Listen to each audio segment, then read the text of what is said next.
पहले दोस्तों कैसे हो आप लोग। तो दोस्तों मैं आप सभी का स्वागत करता हूं आपके अपने ग्रीन ट्यूटोरियल्स के यूट्यूब चैनल पे। दोस्तों आज हम लेकर आ चुके हैं हमारे ज्योग्राफी का 5th चैप्टर जिसका नाम है natural vegetation and wild life.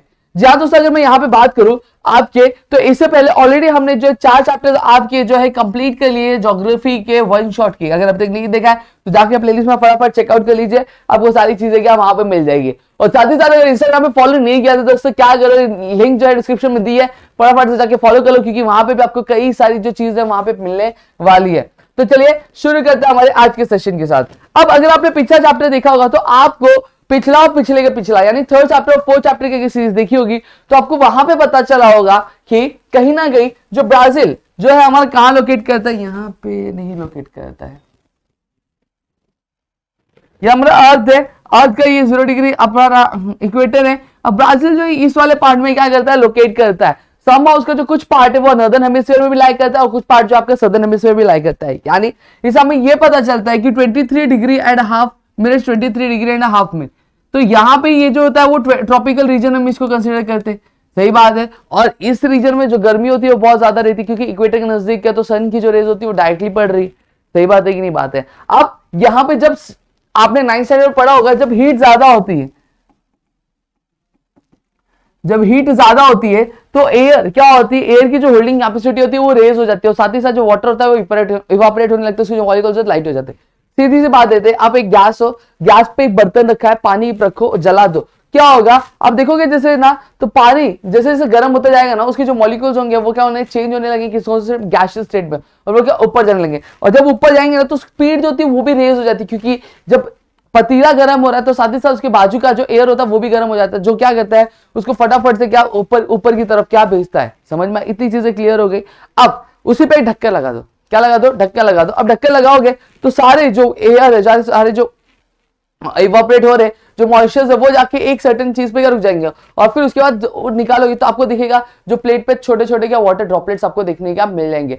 वो वाटर ड्रॉपलेट्स क्या क्यों होता है, क्योंकि ऊपर एक सर्टेन अल्टीट्यूड पे पहुंचने के बाद जो टेम्परेचर होता है वो क्या होता है, डिक्रीज हो जाता है। अब डिक्रीज होने की वजह से जो वाटर मॉलिक्यूल्स है वापस गैसियस से कैसे लिक्विड स्टेट में क्या चेंज होना क्या शुरू हो जाते हैं। दोस्तों समझ में आ गया। तो मेरे ख्याल से इतनी चीजें आपको क्लियर हो गई, इसमें कुछ डाउट नहीं होगा। तो इस वजह से क्या होता है, बारिश होती है।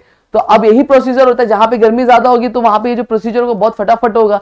इस वजह से क्या होता है, जो हमारा ब्राजील है, ब्राजील का जो इक्वेटोरियल वाला रीजन है जो इक्वेटर के नजदीक है, वहां पे बारिश जो होती है पूरे दिन होती रहती, साल में पूरे दिन क्या होती रहती, हर दोपहर क्या वहां पे बारिश होने वाली, पूरे दिन नहीं होती, हर दोपहर में वहां पे क्या बारिश होती है, जिसकी वजह से वहां पे वेजिटेशन जो है बहुत ही ज्यादा क्या रिच है। अब यहाँ पे देखो वही लिखा है, as one moves away from the equator the number of the rainy days as well as the amount of the rainfall reduces, this affect the life cycle of the vegetation, ये है। और साथ ही साथ पहला पॉइंट पढ़ोगे तो in rainfall varies due to the physiography in most parts of the equatorial region it rains throughout the year. समझा, ये वाला पॉइंट, पहला वाला पॉइंट तो हमने समझ लिया। अब दूसरा वाला पॉइंट क्या लिखा है कि आप जैसे जैसे इक्वेटर के दूर जाओगे, अभी फॉर एग्जांपल ये इक्वेटर है, अब इक्वेटर के जैसे जैसे दूर जाओगे तो वहां पे जो रेनफॉल होगा वो क्या कम हो जाएगा। क्यों? क्योंकि जो गर्मी है वो कम हो जाएगी, गर्मी कम हो जाएगी तो जो प्रोसीजर होगा वो क्या हो जाएगा, स्लो डाउन हो जाएगा। तो इसकी वजह से क्या आप जैसे जैसे दूर जाओगे तो वहां पे जो ये रेनफॉल भी कम हो जाएगा, रेनफॉल कम हो जाएगा तो कहीं ना कहीं जो वेजिटेशन की जो लाइफ साइकिल है उस पर भी क्या असर पड़ेगा। ठीक है। अब जहां पे पूरे साल क्या बारिश होती रहती है तो वहां पे क्या एवरग्रीन फॉरेस्ट पाया जाता है, क्या पाया जाता है, एवरग्रीन फॉरेस्ट पाया जाता है। और जहां पे ब्राजील के ऐसे एरियाज में जहां पे जो रेन होता है वो सर्टेन सीजन्स में होता है, वहां पे जो डेंसिटी है वेजिटेशन की वो भी क्या हो जाती है, कम हो जाती है। क्या हो जाती है दोस्तों, कम हो जाती है। समझ में आया। अब जो डेंसिटी है फॉरेस्ट की वो भी क्या हो जाती है, कम, यानी डेंसिटी जो वेजिटेशन की वो भी कम हो जाती है क्योंकि ये जो एरियाज है वो क्या सर्टेन पीरियड पे ही क्या करती है, रेनफॉल क्या रिसीव करती है। अब यहाँ पे अगर बात करूं तो फॉरेस्ट के अलावा यहाँ पे आपको बहुत सारे अलग अलग तरह के ग्रासेस देखने मिलेंगे, छोटे शॉर्ट हर्ब्स देखने मिलेंगे, थ्रोनी वेजिटेशन देखने के आपको यहाँ पे मिलता है। अब ब्राजील एक ऐसा देश है जहां पे लार्जेस्ट नंबर ऑफ स्पीशीज क्या पूरे वर्ल्ड की क्या पाई जाती है। और यहाँ पे आता है क्या, एवरग्रीन वेजिटेशन आते हैं, सेमी एवरग्रीन आते हैं, एरिड वेजिटेशन क्या पाए जाते हैं। अब यहाँ पे अगर कोई आता है तो उसे ट्रीज जैसे पाव ब्राजील, रबर, मोहगनी, रोजवुड और ऐसे वैरायटी ऑफ ऑर्चिड्स क्या देखने मिलेंगे। अब एवरग्रीन रेन फॉरेस्ट है तो इसकी वजह से यहाँ पे जो लार्ज अमाउंट ऑफ ऑक्सीजन क्या किया जाता है, रिलीज किया जाता है, जो कहीं ना कहीं हेल्प करता है क्या जो कार्बन डाइऑक्साइड की जो मात्रा है वो से क्या एलिमिनेट करने के लिए। समझा, इतनी चीजें क्लियर हो गई। अब ये क्या करता है, ये हेल्प करता है क्या रिड्यूस करने में, कार्बन डाइऑक्साइड का जो लेवल है वो रिड्यूस करने के, इस वजह से जो रेन फॉरेस्ट है वो उसे क्या बोला जाता है, लंग्स ऑफ द वर्ल्ड क्या बोला जाता है, क्या बोला जाता है, लंग्स ऑफ द वर्ल्ड क्या बोला जाता है। ठीक है, तो इतनी चीजें मेरे ख्याल से क्लियर हो गई होंगे आपको, यही चीज है, इसके अलावा और भी कोई चीज नहीं है आपके ब्राजील वेजिटेशन में, इतनी चीज आपको क्या लर्न करनी है बस। ठीक है, कितने पॉइंट है, 1 2 3 4 5 6 7 8, 8 ही पॉइंट है और आपका पूरा ब्राजील का वेजिटेशन खत्म हो जाएगा। ठीक है, अब आते हैं दूसरे में। अब दूसरा जो है हमारा इंडिया का है। अब यहां पे इंडिया की अगर मैं बात करूं, ऐसे रीजन्स जो 2000 mm से ज्यादा रेनफॉल रिसीव करते हैं और वहां पे एक एबेडेंट मतलब क्या, एक इनफ सनलाइट पहुंचती है, तो उस तरह के फॉरेस्ट को हम लोग क्या बोलते हैं, एवरग्रीन फॉरेस्ट क्या बोलते हैं दोस्तों। अब यहाँ की जो लीव्स होती है वो कैसी होती है, ब्रॉड होती है, क्या होती है, ब्रॉड और एकदम हरी हरी रहती है, कैसी रहती है, ब्रॉड और ग्रीन होती है। ठीक है, अब ये जो ट्रीज है इनके जो वुड्स होते हैं हार्ड होते हैं, कड़क होते हैं, हैवी रहते हैं और साथ ही साथ ड्यूरेबल रहते हैं। जैसे एग्जांपल अगर बात करूं, मोहगनी, रोजवुड, रबर। ठीक है, और साथ ही साथ बहुत अलग अलग टाइप के क्रीपर्स का एक प्लांट की वेराइटी होती है, आपने देखा होगा। ठीक है, क्रीपर्स होते हैं, जैसे मनी प्लांट हो गया, सारी चीजें क्या होती है, क्रीपर्स होता है। तो क्रीपर्स यहाँ पे हमें देखने मिलता है। अब हाईएस्ट बायोडाइवर्सिटी के जो हाईएस्ट बायोडाइवर्सिटी फॉरेस्ट के यहाँ पे क्या पाए जाते हैं। अब ऐसे रीजन जो रेनफॉल 1000 mm से लेकर 2000 mm के बीच में मिलते हैं, वहां उन्हें क्या बोलते हैं, डेसिडियस फॉरेस्ट क्या वहां पे क्या मिलता है। ठीक है, वहां पे ड्राई सीजन रहता है, जो ट्रीज रहती है वो क्या करती है, जो ट्रीज रहती है अपने पत्तों से क्या करती है, शेड कर लेती है, यानी उसकी जो छाव होती है वो कर लेती है, जिसकी वजह से क्या, जैसे अभी ये पेड़ है, अब इसकी लीव्स है। ठीक है, अब इसकी लीव्स की जो छाव है वो क्या कर देती है, वो कहीं ना कहीं बचाती इवापोरेशन से, जिसकी वजह से क्या होता है, पानी इवापोरेट नहीं होता, क्योंकि सनलाइट तो पहुंच नहीं पा रही है, तो पानी इवापोरेट नहीं होगा। जब पानी इवापोरेट नहीं होगा तो उनको क्या और ज्यादा क्या पानी मिलेगा। समझा, इतनी चीजें क्लियर हो गई मेरे ख्याल से आपको। फिर जैसे एग्जांपल बात करूं, टीक, बाम्बू, बनियान, पीपल, ऐसे जो पेड़ है ये क्या हेल्प करते, क्या वाटर इवापोरेट ना हो। ठीक है, अब रीजन जहां पे लेस रेनफॉल है, किससे 500 mm से कम रेनफॉल है, और वो वहां पे क्या एक ड्राई समर वाला जो सीजन है वो बहुत ही लंबे टाइम तक क्या बोलते हैं ना, फेस करते, तो वहां पे थ्रोनी नहीं तो श्रब टाइप ऑफ वेजिटेशन क्या पाया जाता है। क्लियर हो गया। अब जब लीव्स, अब यहाँ पे जो लीव्स होते हैं वो स्मॉल होते हैं साइज में, और वही एवरग्रीन फॉरेस्ट में क्या ब्रॉड और ग्रीन होते हैं। अब यहाँ पे जैसे कैचुची हो गया, अकेशिया हो गया, खेजड़ी हो गया, और बहुत ही अलग अलग टाइप के कैक्टस जैसे एलोवेरा हो गए, आगे भी हो गया। और स्वैम्पी एरिया मतलब क्या होता है, जो कीचड़ वाले जो एरियाज होते हैं ना उनको बोला जाता है एस्चुरीज हो गए, लंगूस, जो कोस्टल एरियाज के पाए जाते हैं, वहां पे सॉइल्स जो होते हैं सलाइन होते हैं। सलाइन होने मतलब क्या, वहां पे जो सॉइल्स में जो सॉइल की मात्रा होती है वो ज्यादा होती है, मॉइस्चर क्लाइमेट होता है, कोस्टल टाइप ऑफ वेजिटेशन के वहां पे पाया जाता है। अब उनको क्या बोला जाता है, मैंग्रोव्स बोला जाता है, या फिर सुंदरबंस क्या बोला जाता है भारत देश में। अब जो वुड है इस ट्री के, वो कैसे होते हैं, ऑयली, लाइट और ड्यूरेबल होते हैं। कैसे होते हैं, ऑयली, लाइट और ड्यूरेबल होते हैं। समझ में आया। अब यहां पे अगर मैं हिमालय की बात करूं, तो हिमालय में जो फॉरेस्ट है वो 3 टाइप में क्या डिवाइड किए गए।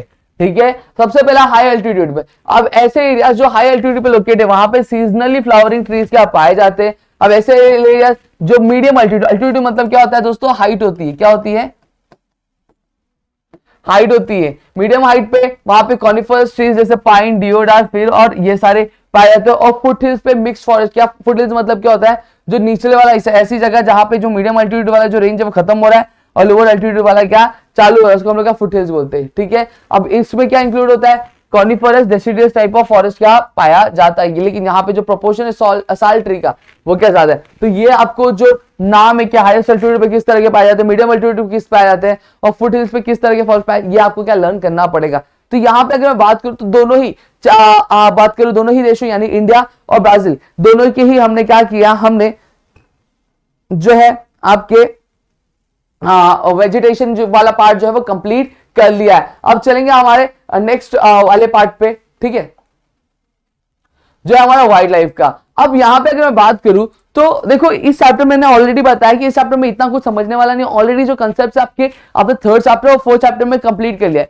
वहीं पे उसी के बेसिस पे आगे वाले जो चैप्टर्स आपके बेस्ड है। अगर आप 2nd 3rd चैप्टर और 4th चैप्टर आप अच्छे से कर लेते हो तो आपका आगे वाली जो चीजें कुछ नहीं है, बहुत ज्यादा इजी है, आप इजिली क्या कर लोगे उसको।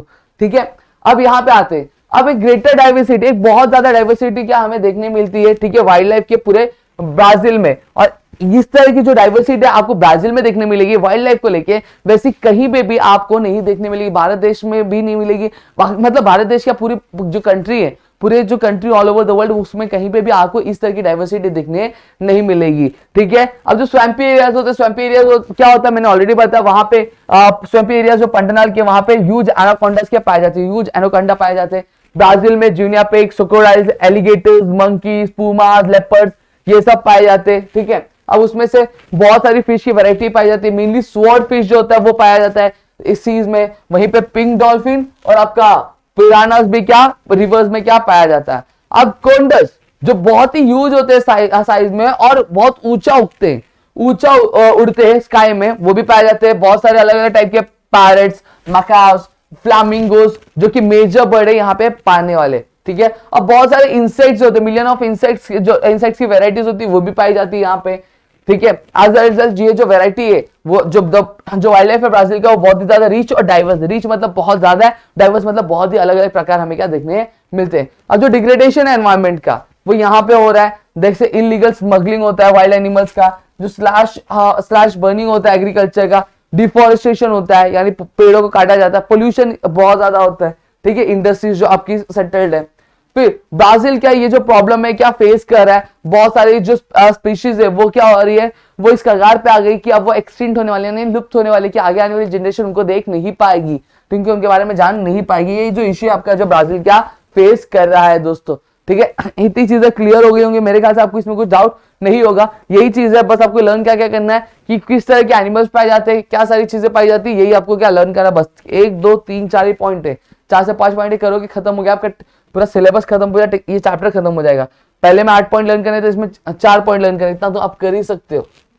नहीं लर्न होगा कमेंट सेक्शन बता देना, हम आपके लिए उसके लिए वीडियो लेकर आ जाएंगे। अब यहाँ पे अगर मैं बात करूं तो इंडिया का जो वाइल्ड लाइफ है वो एवं ही नहीं है। इंडिया का वाइल्ड लाइफ तो मेगा डाइवर्स है भाई, इंडिया का लाइफ जो है मेगा डाइवर्स है किस वाइल्ड लाइफ में। अब यहाँ पे बहुत सारी जो वाइल्ड लाइफ की स्पीशीज है वो हमें क्या देखने मिलती है, जैसे अगर मैं बात करूं एलिफेंट जो होते हैं आपके हॉट और ह्यूमिड फॉरेस्ट में पाए जाते हैं। वन हॉर्न राइनोस मतलब एक सिंह के जो राइनोसोरस होते हैं वो आपके स्वैम्पी और मार्शी लैंड जो होते हैं असम के वहां पे पाए जाते हैं, हमने लोअर क्लास में पढ़ा है।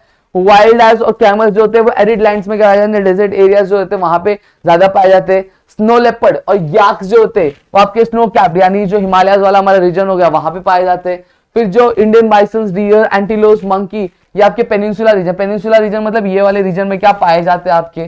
ठीक है, फिर उसके बाद इंडिया से पूरे बता दो, पूरी दुनिया में इंडिया ही एक ऐसा देश है जहां पे टाइगर और लायन दोनों ही क्या मिलते हैं, इंडियन टाइगर और लायन दोनों ही मिलते हैं। अब रिवर्स हो गया, एस्चुरीज और कोस्टल एरियाज हो गए, ये क्या घर है, बहुत सारे टर्टल्स, क्रोकोडाइल्स और घड़ियाल बोलते हैं ना हम लोग, घड़ियाल हिंदी में, तो उनका।